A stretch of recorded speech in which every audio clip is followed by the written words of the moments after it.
तर मित्रांनो, आम्ही आता एक जबरदस्त हिस्टॉरिकल प्लेस एक्सप्लोर करायला आलो आहे. सकाळपासून आम्ही मुरुडेश्वर गुडुंजीचं गणपती दर्शन घेऊन होणावरला आलो. होणावर लोकेशन एक्सप्लोर करून आता आपण पोहोचलो आहोत डायरेक्ट मिर्जन फोर्ट मध्ये.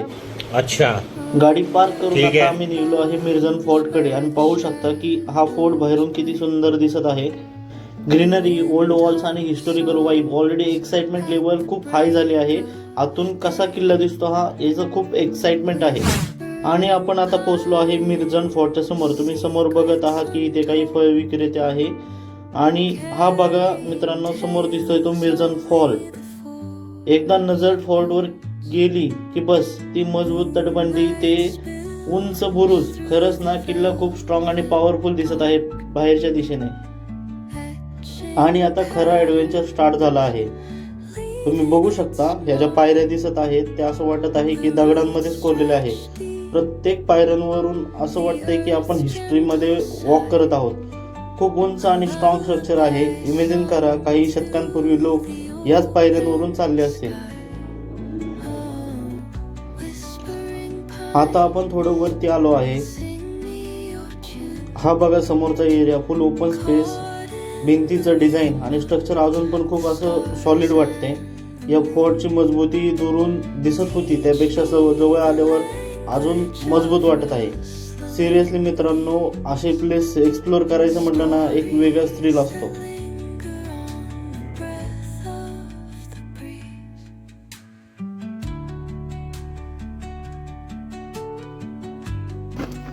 तर मित्रांनो, आम्ही आता अजून पुढे वरती चाललो आहे.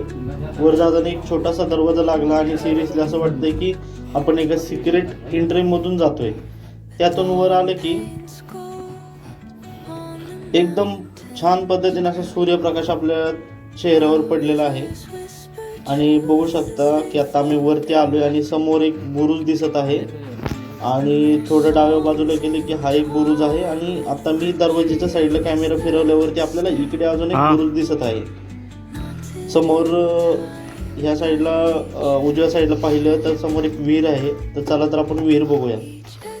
विहिरीकडे जातानाच आपल्याला हे बघा, इथं एक चोरवाट आहे. असं वाटतंय की ज्या काही हल्ले वगैरे किल्ल्यावर होत असतील त्यावेळेस या चोरवाटेचा वापर करत असतील.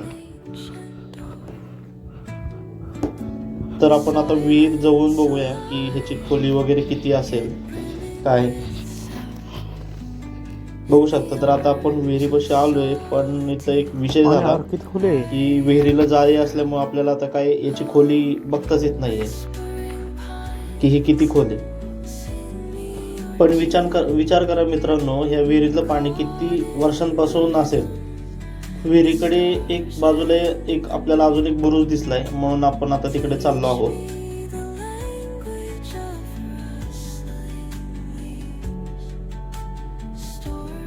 आपण आता बुरुजावर आलो आहोत. मला वाटलं की इथं आपल्याला काहीतरी पाहायला मिळेल, पण ऍक्च्युली तिथं असं काहीच नाहीये.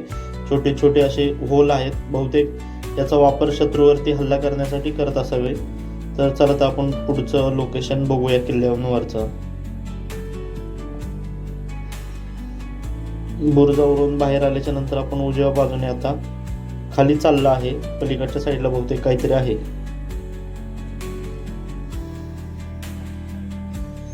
हे बघू शकता, हे आहेत आमचे 3 मित्र.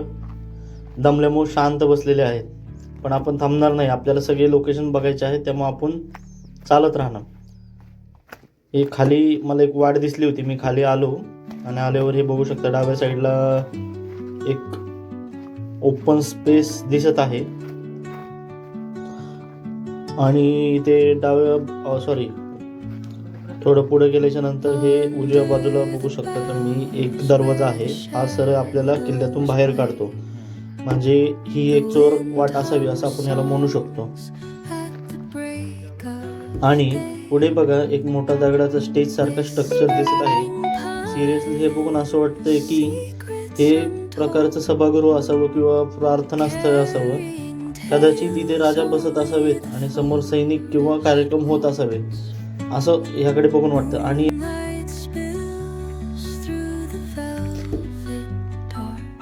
आणि इकडे या डाव्या बाजूला बघूया,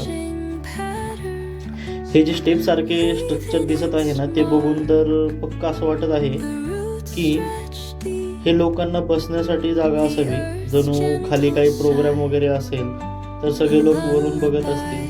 सगळं स्ट्रक्चर बघा, फुल एकदम दगडामध्ये बांधलेलं आहे.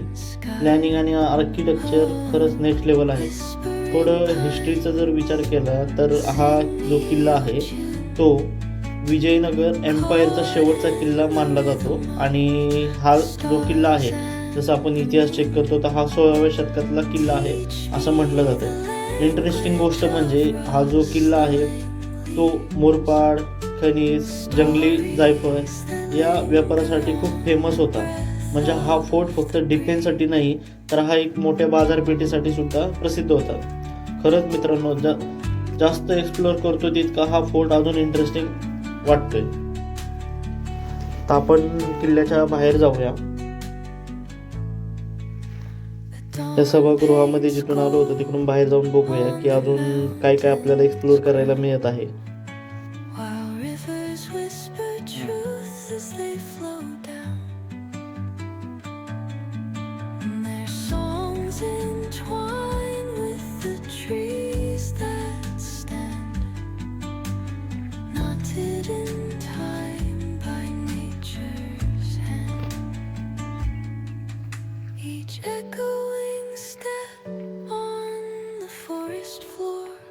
आता आम्ही गेलेल्या वाटेने पुन्हा माघारी आल्याच्या नंतर डाव्या बाजूला जात आहे. आणि हा जो तुम्ही बघत आहे तो आहे डाव्या बाजूचा बुरुज, जो आपण आतमध्ये आलेला आपल्याला दिसला होता. हे बघू शकता, हा बुरुजाच्या खालील भाग आहे आणि ह्याचं बांधकाम बघू शकता. जुन्या काळातील शिल्पकला आणि मजबूत तटबंदीचा स्पर्श आपल्याला इथे जाणवतो. या बुरुजावरून किल्ल्याची सुरक्षा किती मजबूत असेल त्याची कल्पना येते. आता मी तुम्हाला जे हे समोरचं स्ट्रक्चर दाखवत आहे ते अवशेष आहे की इथे आधी मोठे धान्य कोठार वगैरे ह्या गोष्टी असू शकतात. आता सध्या तर इथे आपल्याला काहीच पाहायला मिळत नाहीये. आणि हे जे डाव्याला तुम्ही बघत आहे ती आहे किल्ल्याची असलेली मजबूत तटबंदी. जो किल्ल्याचा डावीकडचा हा जो भाग आहे हा ही संपूर्ण तटबंदी बघा दिसत आहे आपल्याला.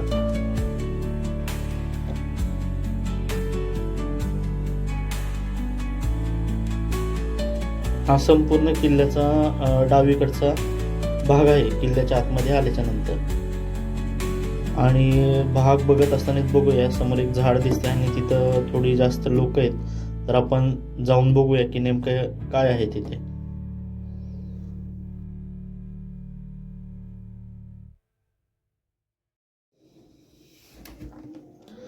जसं की आपण झाडाच्या जवळ आलो आहे तर आपल्याला दिसतंय की इथं छोट्या छोट्या मूर्त्या आहेत देवाच्या आणि दगड आहेत त्याच्यावर सुंदर असं कोरीव काम केलेलं आहे. पण ते त्याच्यावरती काय लिहिलंय हे आता आपल्याला समजणं खूप अवघड आहे. ती कुठली लिपी आहे काही समजत नाहीये. ते बघू शकता, हे आहे दगड. पण इथल्या स्थानिक लोकांच्या म्हणण्यानुसार हे जे दगड वगैरे आहे हे महिषासुरवर्धिनी देवीचं मंदिर म्हणून ओळखलं जातं. ह्या मूर्ती बघून आता आपण किल्ल्याच्या पश्चिमेच्या भागाकडे चाललो आहोत. आणि पश्चिम भागाकडे बघू शकता तुम्ही अजून एक विहीर आहे. ही जी तुम्ही बघत आहात ही विहिरीतलं पाणी घ्यायला जाण्यासाठी असलेली जागा आहे. आणि समोर बघू शकता की ही किल्ल्याची दुसरी विहीर आहे. तर ह्याची आपण खोली बघूया किती असेल. आता आपण विहिरीच्या जवळ आलो आहे. पण इथे पण जसं पहिल्या विहिरीला जशी जाळी लावली होती तशीच या विहिरीला पण जाळी लावली आहे, जेणेकरून कचरा वगैरे काही पडू नये. आणि हे सगळं त्याच्यावरती झाडं वगैरे आलेले असल्यामुळे आपल्याला याची खोली समजणं अशक्य आहे. तर हा किल्ला होता आणि हा पश्चिमेचा भाग आहे पूर्ण. ऑलमोस्ट आपला किल्ला आता संपूर्ण बऱ्यापैकी कव्हर झालेला आहे. आणि आपण आता हे शेवटचं जे आपलं विहिरीचं जे लोकेशन आहे ते बघून आता आपण रिटर्न माघारी निघत आहोत.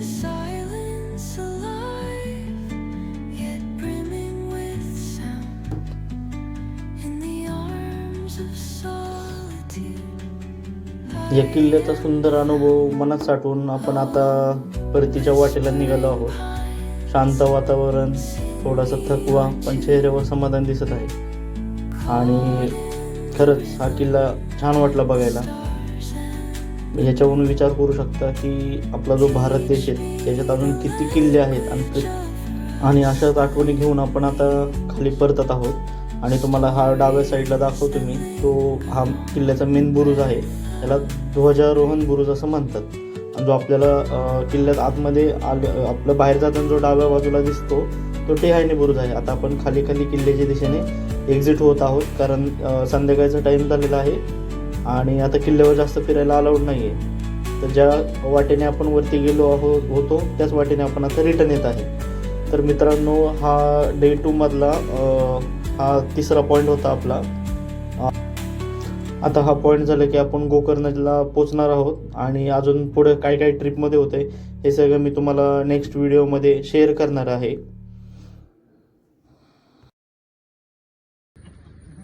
तर मित्रांनो, हा होता आपला मिरजन फोर्टचा ब्लॉग. जर हा व्हिडिओ आपल्याला आवडला असेल तर या व्हिडिओला लाईक करा, शेअर करा, सबस्क्राईब करा आणि भेटूया पुढच्या व्हिडिओमध्ये.